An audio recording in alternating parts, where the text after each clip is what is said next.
திரும்ப சசிகலாவும் சரி, சசிகலா சார்ந்த குடும்பத்தையும் சரி, கட்சிக்கோ அவங்களுக்கு எந்த சம்பந்தம்னு சொல்லி முழுமையா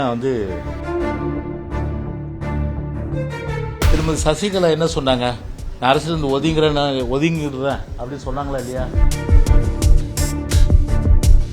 உங்களுக்கு தான் எக்ஸிட் கொடுத்தாச்சா, அப்புறம் எப்படி என்ட்ரி ஆக முடியும்?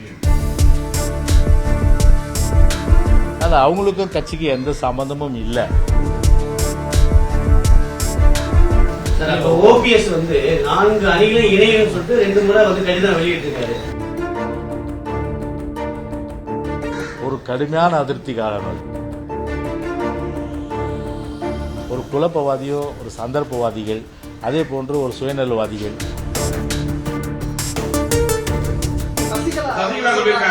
ஒரு ஜாதியுடைய கட்டுப்பாட்டில் அதிமுக இருக்கிற மாதிரி தெரியுது அப்படின்ட்டு.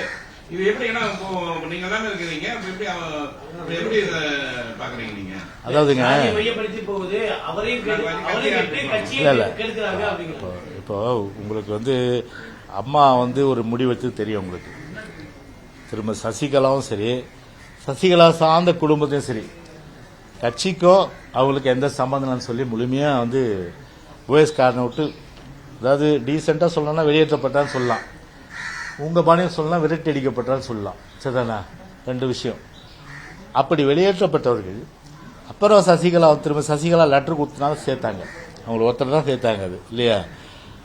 அதன் பிறகு என்னாச்சு, 2021 தேர்தலுக்கு முன்பு திரும்ப சசிகலா என்ன சொன்னாங்க, நான் அரசியல் ஒதுங்கிடுறேன் அப்படின்னு சொன்னாங்களா இல்லையா?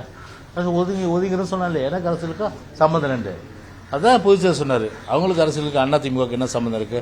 ஒரு சம்பந்தம் இல்லை. அவங்க அதிமுக உறுப்பினரும் கிடையாது, அதிமுக கிடையாது, சம்பந்தம் இல்லை. அவங்க நான் என்ட்ரி ஆயிட்டுன்றாங்க. உங்களுக்கு தான் எக்ஸிட் கொடுத்தாச்சா, அப்புறம் எப்படி என்ட்ரி ஆக முடியும்? ஆக முடியாதது. தொண்டர்களால மக்கள் ஏற்றுக்காத ஒரு சூழ்நிலையில எப்படி பார்த்தீங்கன்னா அது மக்கள் தொண்டர்கள் ஏற்றுப்பாங்க? அதனால அவங்களுக்கும் கட்சிக்கு எந்த சம்பந்தமும் இல்லை. அதனால ஜாதி, மதம், இனம், மொழி எல்லாவற்றையும் கடந்து புரட்சி தலைவர் வழியில, புரட்சி தலைவர் அம்மா வழியில இன்றைக்கு அனைத்து இந்திய அண்ணா திராவிட முன்னேற்ற கழகத்தை பொறுத்தவரை எல்லா சமூகத்துக்கும் பிரதிநிதித்துவம் கொடுத்து ஆல் ஆர் ஈக்குவல் இந்த பார்ட்டி என்கிற அடிப்படையில் ஒரு சமத்துவ கட்சி, ஒரு சமத்துவம் என்ற அடிப்படையில் இன்றைக்கு அனைத்து இந்திய அண்ணா திராவிட முன்னேற்ற கழகத்தில் தவழ்ந்தது. இது பொறுக்க முடியல. அதனால இந்த ஒரு துவேஷம், அதாவது என்னதுன்னா ஒரு ஒரு மலிவான அந்த பிரச்சாரத்தை இன்னைக்கு கையில் எடுத்திருக்காங்க. அது கண்டிப்பா எடுபட போறது கிடையாது. ஓபிஎஸ் 4 அணிகளை இணையன்னு சொல்லிட்டு 2 முறை கடிதம் வெளியிட்டிருக்காரு. தொடர்ந்து தனித்தனியா இருக்குது. அதிமுக எதிர்காலத்துக்கு நல்லது தொடர் தோல்விகள் சரியான நேரம் கழியுது அப்படின்றாங்க. இல்ல, அவரை பத்தி தெரியும் உங்களுக்கு.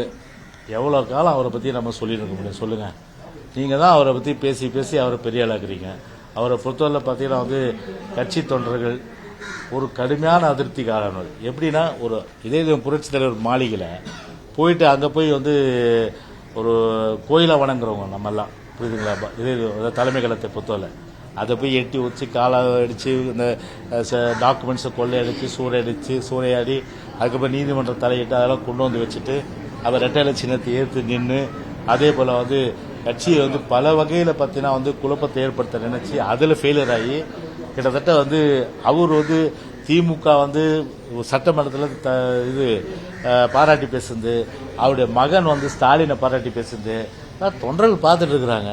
அப்படி இருக்கும்போது அப்பப்போ நீங்க சொன்னா ஏத்துப்பானா மக்கள் தொண்டரும் ஒன்னே ஏத்துக்க வேணாம். மக்கள் தெளிவா தெரியும் யாரு நிலையா இருக்கா, யார் அப்பப்போ மாறுறாங்க தெரியும். அதனால ஒரு குழப்பவாதியோ, ஒரு சந்தர்ப்பவாதிகள், அதே போன்று ஒரு சுயநலவாதிகள், அது நான் அவரை சொல்ற நினைக்காதீங்க. ஆனா எல்லாமே சொல்றதெல்லாம் அவருக்கு பொருந்தன்றதான் கட்சிக்காரர் நினைக்கிறாங்க. செய்திகளை உடனுக்குடனும் துல்லியமாகவும் தெரிந்து கொள்ள சப்ஸ்கிரைப் பண்ணுங்க.